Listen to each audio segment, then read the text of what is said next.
Hi everyone, so today I'm filming in front of this tank, which is kind of obscured because I have a Viv exactly here, so it's not the easiest to access a fish tank. So this is currently the 125, and I am upgrading this. Not quite sure how much, how big.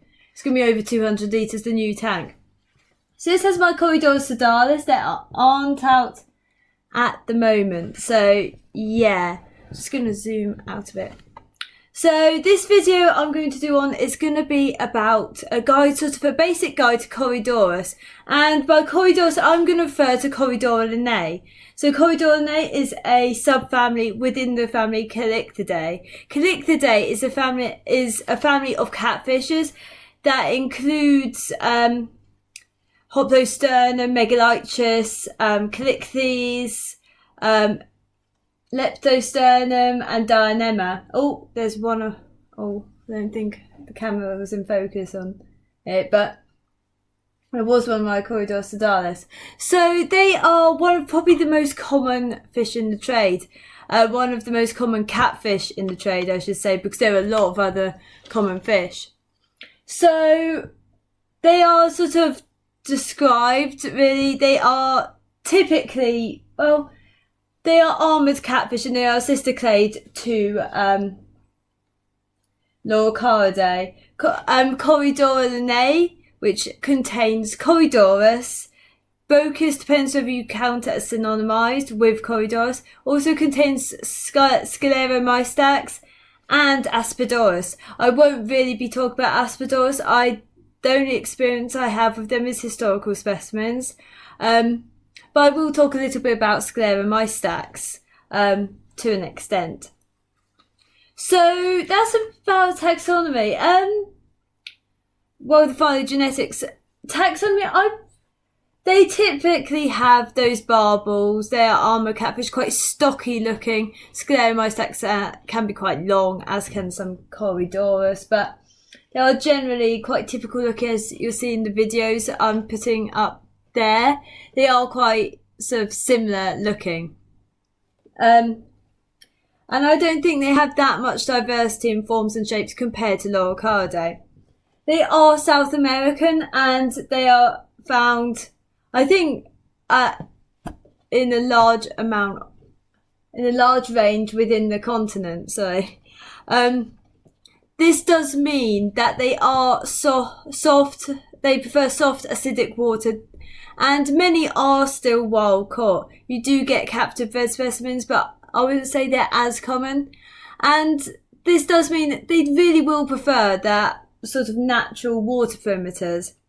What a lot of people forget is they actually are largely, most of them are lower range temperatures, so we'll prefer sort of 21 to 24. This does vary. Corydoras palliatus can go down to 18 easily, and many are more temperate, so unheated tanks are probably better. Scleromystax is also prefers the cooler temperatures, but they are individuals which can take a higher range of temperatures. So Corydoras stirbi can go up to 28 degrees centigrade. So it's worth researching natural species and the temperature, because they are not compatible with all fish. And this is where many aren't always compatible with Loricaridae, although a lot of people keep them together. A lot of Loricaridae, specifically the popular and even the sort of high demand, highly aspired to Loricaridae do prefer higher temperatures around 28, but it does vary on species, so research. And it's better to keep them at sort of their range of tolerance and vary the temperatures seasonally. So have a sort of a winter cooling period and a summer where you move it up a few degrees, but within that range. So setup, it really does depend on species whether you're going to go for, kind of holding up my laptop a little bit, whether you're going to go black water or clear water. I would say, I have no issues with either one. Black water, if it's a black water species and you have clear water, it would be better to dim the lights. But I've never found too much issue with either. The main thing with decor is, well, the main thing is hiding places and a soft sandy substrate. The softer the better, because they will bury them, or they will shove their heads in and sift through the sand. It's a natural behaviour. It's not right to neglect the natural behaviour of the fish. Fine gravels are okay, as long as they can sort of shift it around.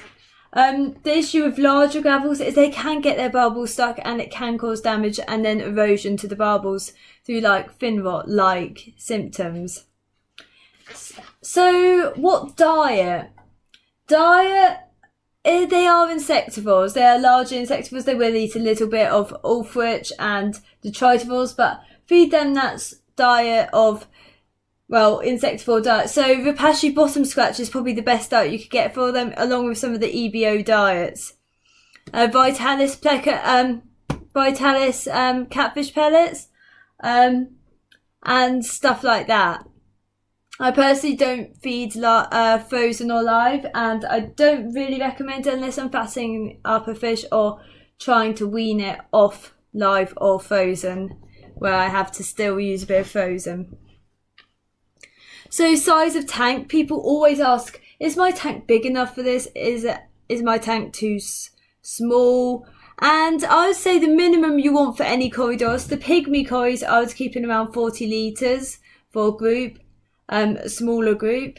And as you get larger, you're going to want larger tanks. They are social and do require groups of really a minimum of 6. But by social, they're shoaling. They do need those groups to feel confident and happy. So you can't really neglect having those groups. And that is for all of them. It's best to have sort of mixed sex, but you can't really control that. And other than that, I did do Calyptidae at the whole family for my undergraduate project, and I did their phylogeny.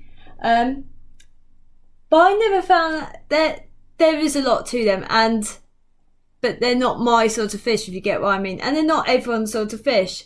So, but if you really want expert advice, I'll go to first Corydoras World, and that is run by Ian Fuller. He has a Facebook group and a website for Corydoras World.